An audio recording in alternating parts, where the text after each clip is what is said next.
Assalomu alaykum va rahmatullohi va barakatuh. Kunlarimizni osuda o'tkazayotgan, faqat o'zigagina e'tiqod qiladiganlardan qilib qo'ygan Alloh subhanahu va taologa hamd va sanolar bo'lsin. Alloh taoloning suyukli rasuli Muhammad sallallohu alayhi va sallamga cheksiz salovatlar, salomlar va rahmatlar yog'ilsin. Bu zotga ergashgan yaxshi insonlarga Allohning rahmatlari bo'lsin. Navro'z radio kanalining xolislik sari dasturi yana sizlarni mushohada gulshaniga sayr ettirishga taklif etadi. Dasturimiz orqali payg'ambarimiz Muhammad Mustafa sallallohu alayhi va sallam o'gitlari va u zotning hadislariga tayanib, olimlar tomonidan ma'lum qilingan gunoh kabiralar haqida hikoya qilamiz. Shuningdek, sahobalar hamda tobiinlar hayotidan go'zal voqealar keltirib o'tiladi. Bugungi kun sahifasida esa zamondoshlarimizga tegishli hodisotlar va xitoblar yangraydi.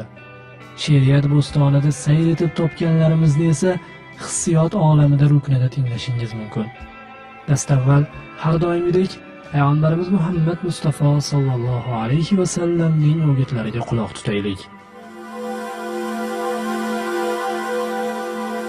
Payg'ambarimiz o'gitlari.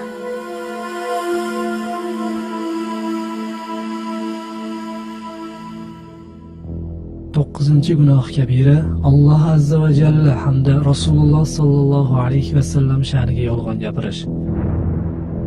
Alloh taolo Zumar surasining 60-oyatida shunday deydi: Qiyomat kunida Alloh sha'niga yolg'on so'zlagan kimsalarni yuzlari qora holda ko'rursiz. Ya'ni ular Allohning bolasi, sherigi bor deb u zot haqida mumkin bo'lmagan, Alloh mushriklardan rozi va shu narsalarga buyurgan deb u zot haqida joiz bo'lmagan va bulardan boshqa bo'xton gaplarni gapirgan kimsalardir. Ular Alloh sha'niga yolg'on so'zlaganlari uchun shunday mashaqqat va qayg'ularga duchor bo'ladilarki, ranglari o'zgarib, yuzlari qorayib ketadi. Ibn Javziy o'zlarining tafsirlarida aytganlarki, bir toifa ulamolar Alloh va payg'ambar sha'niga yolg'on gapirish islom millatidan chiqarib yuboradigan kufr ekanligini tasdiqlaganlar. Haromni halol qilish va halolni harom qilish borasida Alloh va payg'ambar sha'niga yolg'on gapirish ochiqdan ochiq kufr ekanligida shak shubha yo'q. Bu yerda gap bulardan boshqa narsalarda yolg'on gapirish xususidadir. Rasululloh sallallohu alayhi vasallam aytganlarki, kim mening nomimdan qasddan yolg'on gapirsa, o'ziga do'zaxdan joy hozirlab olaversin. Buxoriy, Muslim va boshqalar rivoyati. Bu hadis ko'plab sahobalardan, sahihlar, sunanlar, musnadlar va boshqa kitoblarda rivoyat qilingan, hattoki mutavotirlik darajasiga yetgan. Samura ibn Jundubdan roziyallohu anhu dan rivoyat qilinadi. Rasululloh sallallohu alayhi vasallam aytganlarki, kimki yolg'onligini bila turib mening nomimdan hadis aytsa, u yolg'onchilardan bittasidir. Muslim va boshqalar rivoyati. Mughira roziyallohu anhu aytadilar: Rasululloh sallallohu alayhi vasallamning shunday deganlarini eshitdim: mening nomimdan yolg'on gapirish boshqa birovning nomidan yolg'on gapirish bilan bir xil emas.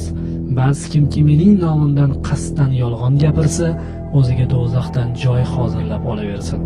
Muslim va boshqalar rivoyati. Sa'd ibn Abi Waqqosdan rivoyat qilinadi. Rasululloh sallallohu alayhi vasallam aytdilar: mo'min odam yolg'on va xiyonatdan boshqa har qanday xususiyatga tabiatan moyil bo'lishi mumkin. Bazzor hamda Abu Ya'lo rivoyati.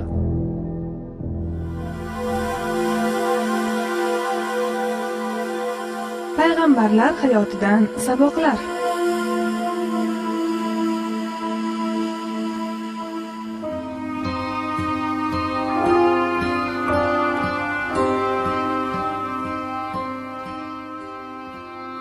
Yaqub alayhissalomning laqabi Isroil edi.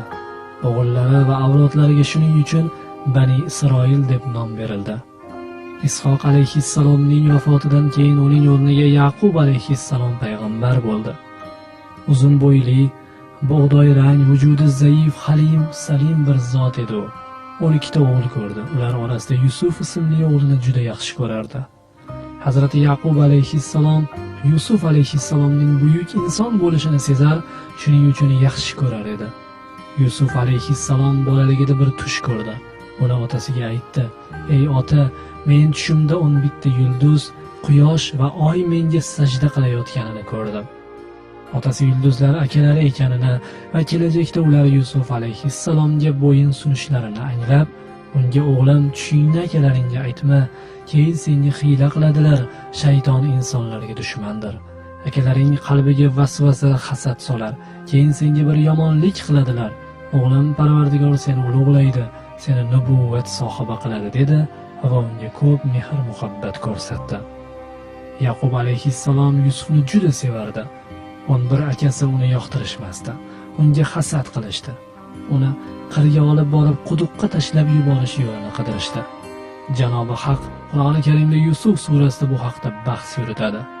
Akalar o'zaro Yusuf otamizga bizdan ko'ra suyukliroqdir, holbuki biz yanada kuchliroqmiz va ko'proq ish qila olamiz deb Hazrati Yusuf bilan ukasi Binyaminga hasad qilishdi.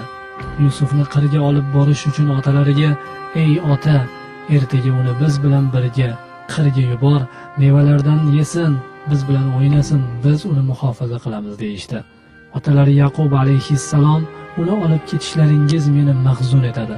Men sizlar g'aflatda qolib, uni bo'ri yeb ketishidan qo'rqaman" dedi. Ular: "Ey ota, biz shunday quvvatli bo'la turib uni bo'riga yediramizmi? Uni bo'ri yesa biz osiylardan bo'lurmiz" dedilar. Akalari Yusufni qirga olib kelishdi. Uni bir quduqqa tashlab, uyga o'zlari qaytishdi. Otalariga yolg'on gapirishdi: "Ey ota, biz Yusufni narsalarimiz oldida qoldirib, quvlashib o'ynab yurganimizda uni bo'ri yeb ketdi." Bir qonli ko'ylak keltirib otalariga ko'rsatishdi va "Bu Yusufning bo'ri yegan qonli ko'ylagidir. Ishonmasang, alomatim mana" deyishdi. Bu rivoyatga ko'ra akalari Yusufni quduqqa tashlagandan keyin bir qo'zi yoki bir kuchukni so'yib, uning qonidan Yusufning ko'ylagiga surishgan edi. Otalari Yaqub alayhissalom bu so'zlarni eshitib ko'p yig'ladi. Ularga: "Uni bo'ri yemadi, balki nafsingiz sizni aldagani uchun menga yolg'on gapiryapsiz. Men uchun sabrdan boshqa chora yo'q" deya xo'ng-xo'ng yig'ladi. Kecha-yu kunduz yig'lagandan ko'zlari ko'rmay qoldi. Har doim Yusuf alayhissalomni eslab ko'ziga yosh to'kardi. Yusuf yotgan quduq yonida bir karvon suv olish uchun to'xtadi va uning ichida kimdir yig'layotganini eshitib, karvon ahli darhol Yusufni quduqdan tortib oldi. Nur kabi bu bolani Misrga olib borib, Misr aziziga, hokimiga sotdilar. Uni sotib olib, Misr azizi xotiniga: "Bu bolaga yaxshilab qara, bizga foydasi tegib qolar, balki uni o'zimizga o'g'il qilib olarmiz" dedi. Xotini Yusufni tarbiyalab voyaga yetkazdi. Yusufning go'zalligi qarshisida lol qoldi va unga oshiqi beqaror bo'ldi. Yusuf u paytda 18 yoshda, bag'oyat xushro'y edi. Misr hokimining xotini bir kuni Yusufni o'ziga chorladi. Hazrat Yusuf uni rad etib, Allohdan qo'rqib yuz o'girdi. Eshikka qarab ketayotganida ayol orqasidan tashlanib, uning ko'ylagini yirtib qo'ydi. Bu hodisa ustiga kelib qolgan Misr azizi hayron bo'ldi. Xotini mojaroning asl sababini yashirib undan: "Menga yomonlik qilganning jazosi nima?" deb so'radi. "Hokim zindonga tashlanadi" dedi. Yusufni zindonga tashladilar. Hazrati Yusuf bilan birga zindonda 2 qul ham bor edi. Hazrati Yusufdagi buyuklikni ko'rib, unga hurmat ko'rsatishardi. Bu qullardan biri Misr hokimining sharbatchisi, ikkinchisi esa novvoyi edi. Ular ikkovi ham tush ko'rib ta'birini Yusuf alayhissalomdan so'rashdi. Hazrati Yusuf hamrohlariga shunday dedi: "Ey hamrohlarim, bu tushning ta'biri shuki, bu yerdan chiqqandan keyin biringiz osilasiz, biringiz hokimga yana sharbatchi bo'lasiz. Keyin sharbatchiga yuzlanib, bu yerdan chiqqandan keyin Misr hokimiga sharbatchi bo'lsang, meni u yerda tilga ol" dedi. Tushning ta'biri to'g'ri chiqdi. Novvoy osildi, ikkinchisi Misr hokimiga sharbatchi bo'ldi. Ammo sharbatchi Yusuf alayhissalom so'zini unutdi. U zot alayhissalom 7 yil yana zindonda qolib ketdi. Bir kechasi Misr shohi tushida 7 ta oriq sigir, 7 ta semiz sigirni yutganini ko'radi. Bu tushning ta'birini barcha Misr olimlaridan so'raydi, ulardan hech kim ta'bir qila olmaydi. Aloq-chaloq tush ekan deyishadi. Shunda sharbatchining esiga Yusuf alayhissalom keldi va Misr shohiga u ta'bir qila olishini aytdi. Yusuf alayhissalom zindonda turib bu tushni ta'bir qildi. Sizlar 7 yil ketma-ket don ekinglar. Ehtiyojingizga yarashasini yanchib qolganini g'amlab qo'yinglar, chunki bu 7 yildan keyin 7 yil qahatchilik bo'ladi. Shu g'amlab qo'ygan doningizni shu 7 yil davomida yeysiz. Bu so'zlarni sharbatchi shohga yetkazdi. Shoh hayratda qolib, bu zot buyuk zotdir. Uni huzurimga keltiringiz, o'zimning xos kishilarimdan qilib olay dedi. Yusuf alayhissalom Misr g'aznachisi bo'ldi. Qitfirning vafotidan keyin shoh Yusuf alayhissalomni Misr shahriga hokim qilib tayinladi va taqdir taqozosi ila sobiq hokimning xotiniga uylantirib qo'ydi.